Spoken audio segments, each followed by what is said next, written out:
بسم اللہ الرحمن الرحیم۔ تاریخ ابن کثیر البدایہ والنہایہ جلد اول صفحہ نمبر 181 ذریت ابراہیم علیہ السلام کا ذکر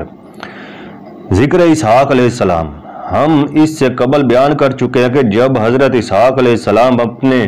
بڑے بھائی حضرت اسماعیل علیہ السلام کے 13 یا 14 سال کے بعد پیدا ہوئے تو ان کے والد حضرت ابراہیم علیہ السلام کی عمر 100 سال سے متجاوز اور ان کی والدہ مائدہ حضرت سارہ علیہ السلام کی عمر 90 سال ہو چکی تھی۔ اللہ تعالیٰ کا قرآن میں ارشاد ہے کہ ہم نے اسے ابراہیم کو اسحاق علیہ السلام کے انبیاء صالحین میں سے ولادت کی بشارت دی اور ہم نے انہیں اور ان کے بیٹے اسحاق علیہ السلام پر برکات نازل کی، نیز ان کی ذریت کو محسن اور اپنے نفس پر مکمل طور پر قابو رکھنے والی بنایا۔ اس آیت قرآنی کے علاوہ اللہ تعالیٰ نے کئی دوسری آیات قرآنی میں حضرت اسحاق علیہ السلام کی صفات حسنہ کی تعریف فرمائی۔ ہم اس سے قبل ابو ہریرہ رضی اللہ تعالیٰ عنہ سے مروی ایک حدیث کے حوالے سے بھی حضرت یوسف بن یعقوب بن اسحاق بن ابراہیم علیہ السلام کے اوصاف حسنہ کا ذکر کر چکے ہیں۔ اہل کتاب کے بیانات کے مطابق جب حضرت اسحاق علیہ السلام نے اپنی والدہ اپنے والد حضرت ابراہیم علیہ السلام کے حین حیات میں رفقہ بنت توائیل بل سے شادی کی تو اس وقت ان کی عمر 40 سال تھی اور ان کی بیوی بانجھ تھی۔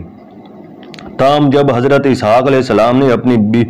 اپنی مذکورہ بالا بانجھ بیوی کے حق میں اللہ تعالیٰ سے دعا کی تو اللہ تعالیٰ کی قدرت سے وہ حاملہ ہو گئی اور ان کے بطن سے 2 جڑواں لڑکے پیدا ہوئے، جن میں سے ایک کا نام جو ان دونوں میں سے کچھ بڑے تھے حضرت اسحاق علیہ السلام نے ایسو رکھا، جنہیں اہل عرب ایسل کہتے تھے اور وہی روم کے والد تھے۔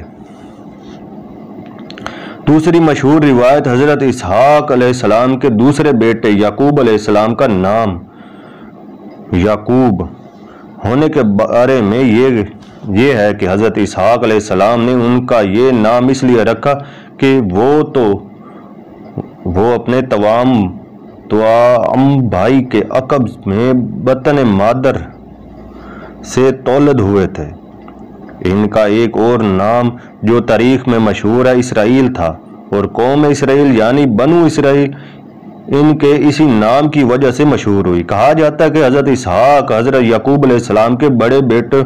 بڑے بھائی کو پیار سے ایسو کہا کر پکارتے تھے۔ کہا جاتا ہے کہ حضرت اسحاق حضرت یعقوب علیہ السلام کے بڑے بھائی کو پیار سے ایسو کہا کر پکارا کرتے تھے اور انہیں بہت چاہتے تھے کیونکہ وہ ان کی دعا کے نتیجے میں ان کی بانجھ بیوی رفقہ کے بطن سے پیدا ہوئے تھے اور ان کی پہلی اولاد تھے۔ تاہم حضرت یعقوب علیہ السلام کی والدہ انہی کو چھوٹا بیٹا ہونے کی وجہ سے زیادہ چاہتی تھی۔ ویسے بھی جب حضرت اسحاق علیہ السلام قبر سنی کو پہنچے اور ضعیف و بصارت میں مبتلا ہو گئے تو وہ اپنے اسی بیٹے کو اکثر اپنے کھانے کے لیے چیزیں لانے کو کہا کرتے تھے۔ حضرت یعقوب علیہ السلام کو شکار کا بہت شوق تھا اور وہ بہت اچھے شکاری بھی تھے، اس لیے حضرت اسحاق علیہ السلام اکثر انہی کے لیے جانے اور انہی کے لیے شکار کا گوشت فراہم کرنے کی فرمائش کیا کرتے تھے۔ تاریخ ابن کثیر البدایہ والنہایہ جلد اول صفحہ نمبر 182 ذریت ابراہیم علیہ السلام کا ذکر۔ اور حضرت یعقوب علیہ السلام بڑے شوق اور صدقے دل سے اپنے ضعیف باپ کی اس فرمائش کو پورا کیا کرتے تھے، یا کبھی کبھی ان کے والدہ ان سے کہہ کر اپنے شوہر حضرت اسحاق علیہ السلام کے لیے کوئی بکرا بکری ذبح کرایا کرتی تھیں۔ حضرت یعقوب علیہ السلام کے دوسرے بھائی ایسو یا ایس جسامت میں ان سے کئی زیادہ تھے۔ حضرت اسحاق علیہ السلام کی خدمت کی ان سے زیادہ کوشش کرتے لیکن وہی ہمیشہ ان پر سبقت لے جاتے، بلکہ ان کے بھائی کی زرعی زمین نے اکثر بنجر ہونے کی وجہ سے وہی انہیں غلہ اور پھلا بھی فراہم کرتے رہے۔ چونکہ حضرت یعقوب کے مذکورہ بالا بھائی ایسو یا ایس انہی وجوہات کی بنا پر ان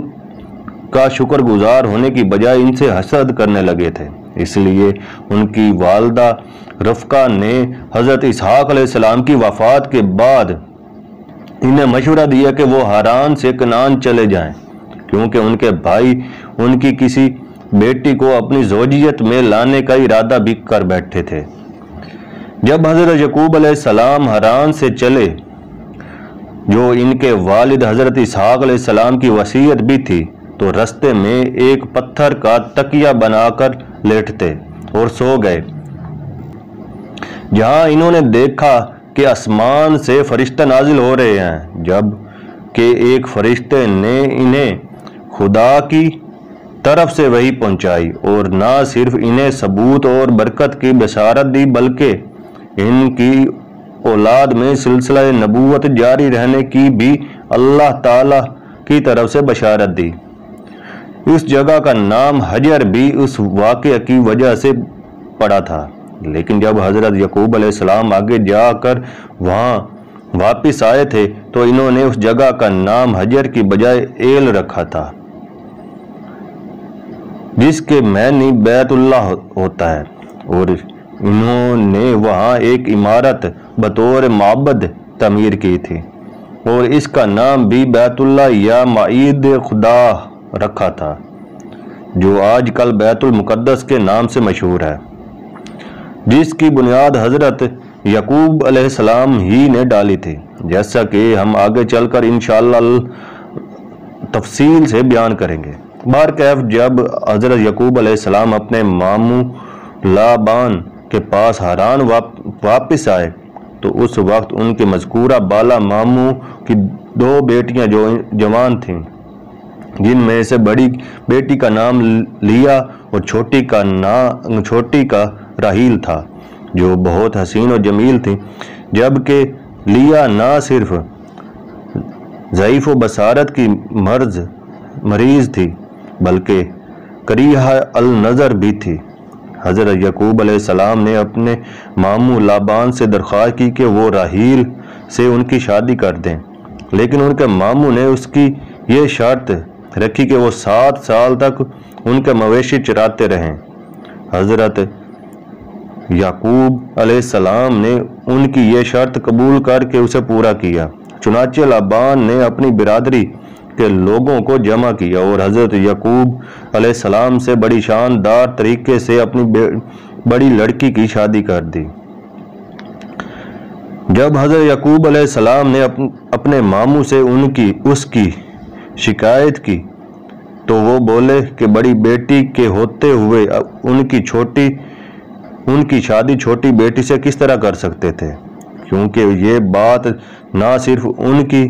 برادری بلکہ دنیاوی روایات کے بھی خلاف تھی۔ البتہ ان کے ماموں نے ان سے کہا کہ اگر وہ مزید 7 سال تک ان کے مویشی چرائیں تو وہ اپنی چھوٹی بیٹی راہیل سے بھی ان کی شادی کر دیں گے۔ حضرت یعقوب علیہ السلام نے اپنے ماموں کی یہ شرط منظور کر کے مزید 7 سال تک ان کے مویشی چرانا شروع کر دیے، جس کے اختتام پر ان کے ماموں نے راہیل سے بھی ان کی شادی کر دی۔ تاریخ ابن کثیر البدایہ والنہایہ جلد اول صفحہ نمبر 183 ذریت ابراہیم علیہ السلام کا ذکر، جو ان کی ملت میں اس وقت جائز تھا، لیکن بعد میں شریعت تورات کے مطابق اسے منسوخ کر دیا گیا۔ تورات میں اس کی تنسیخ سے یہ ثابت ہوتا ہے کہ اس سے قبل کہ اس کے اباحت درست تھی، اور اس سلسلے میں حضرت یعقوب علیہ السلام قطعاً معصوم تھے۔ لابان نے اپنی بڑی بیٹی لیا کو ایک کنیز دی تھی جس کا نام زلفی تھا، اور ایک کنیز راہیل کو دی تھی جس کا نام بلہی تھا۔ لیا کے جب کوئی اولاد نہ ہوئی تو انہوں نے اپنی کنیز زلفی حضرت یعقوب علیہ السلام کو ہبہ کر دی، جس کے بطن سے ان کے پہلے بیٹے روبیل، پھر شمعون، پھر لادی اور پھر یہودا پیدا ہوئے۔ اس دوران میں اللہ تعالیٰ نے اس بات کے سلے میں کہ لیا نے حضرت یعقوب علیہ السلام کی اولاد ہونے کے لیے اپنی کنیز زلفی یا انہیں ہبہ کر دی تھی، ان کو ضعیف البصارت دور فرما دیا تھا۔ ضعیف البصارت دور فرما دیا تھا۔ جب رحیل نے یہ دیکھا کہ لیا کی طرح ان کی بھی کوئی اولاد نہیں ہوتی، تو انہوں نے بھی اپنی کنیز بلہی حضرت یعقوب علیہ السلام کو ہبہ کر دی، جس کے بطن سے ان کے 2 بیٹے پیدا ہوئے، جن میں سے پہلے کا نام دان اور دوسرے کا نام نففتالی تھا۔ پھر اللہ کی قدرت سے لیا بھی حاملہ ہو گئی۔ اس سے قبل زلفی کے بطن سے 2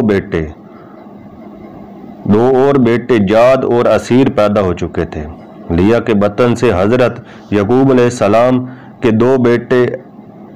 ایساخر اور زوابون پیدا ہوئے، پھر ایک بیٹی دینا پیدا ہوئی۔ اس دوران میں رحیل نے جو اس وقت تک لاولد تھیں، اللہ تعالیٰ سے دعا مانگی کہ ان کے بطن سے بھی ان کے نبی حضرت یعقوب علیہ السلام کی کوئی اولاد ہو۔ اللہ تعالیٰ نے ان کی یہ دعا قبول فرماتے ہوئے انہیں بھی اولاد سے نوازا، اور ان کے بطن سے حضرت یعقوب علیہ السلام کی دنیا میں حسین ترین بیٹے حضرت یوسف علیہ السلام پیدا ہوئے۔ اس وقت تک حضرت یعقوب علیہ السلام کو اپنے ماموں لابان کے مویشی چراتے ہوئے پورے 14 سال ہو چکے تھے، اور ان میں مختلف چوپاؤں کے ریوڑوں میں بے حساب اضافہ ہو چکا تھا۔ اس لیے انہوں نے حضرت یعقوب علیہ السلام سے کہا کہ چونکہ ان کی وجہ سے اللہ تعالیٰ نے ان کے مویشیوں میں اتنی برکت دی ہے، تو وہ بھی ان میں سے جتنے مویشی چاہیں لے لیں۔ چنانچہ حضرت یعقوب علیہ السلام نے ان کی یہ پیشکش قبول کر لی، اور ان سے اجازت لے کر اپنی بیوی راحیل اپنے بیٹوں اور بھیڑوں، بکریوں، بیلوں، گایوں اور مینڈوں، دمبوں کے ایک بڑے ریوڑ اور کافی مال و متاع کے ساتھ اپنے آبائی وطن حبرون روانہ ہوئے، اور وہاں جا کر بیت المقدس کی عرصۂ نو تعمیر کی، جس کی تعمیر مزید حضرت داؤد علیہ السلام کے بیٹے حضرت سلیمان علیہ السلام نے کی، بیت الحم بنایا وغیرہ وغیرہ، جیسا کہ پہلے ذکر کر چکے ہیں۔ وہاں حضرت یعقوب علیہ السلام کی دوسری بیوی راحیل دوبارہ حاملہ ہوئی، اور ان کے بطن سے حضرت یوسف علیہ السلام کے چھوٹے بھائی بنیامین پیدا ہوئے، لیکن ان کے والد کے ساتھ ہی شدت تکلیف کی وجہ سے ان کی ماں راحیل بھی فوت ہو گئیں۔ لیکن ان کی ولادت کے ساتھ ہی شدید تکلیف کی وجہ سے ان کی ماں راحیل بھی فوت ہو گئیں۔ انہیں حضرت یعقوب علیہ السلام نے بیت اللحم میں دفن کیا، اور ان کی قبر پر ایک سنگی کتبہ نصب کیا، جو اب تک موجود ہے۔ حضرت یعقوب علیہ السلام اپنے والد اسحاق کے پاس کچھ عرصہ رہے، جہاں ان کے دادا حضرت ابراہیم مقیم رہے تھے۔ حضرت اسحاق علیہ السلام کی وفات 180 سال کی عمر میں ہوئی، اور انہیں ان کے بیٹے عیسو اور حضرت یعقوب علیہ السلام نے ہی وہیں دفن کیا جہاں حضرت ابراہیم علیہ السلام کی قبر تھی، اور جس جگہ کو وہ خرید چکے تھے، جس کا بیان پہلے ہو چکا ہے۔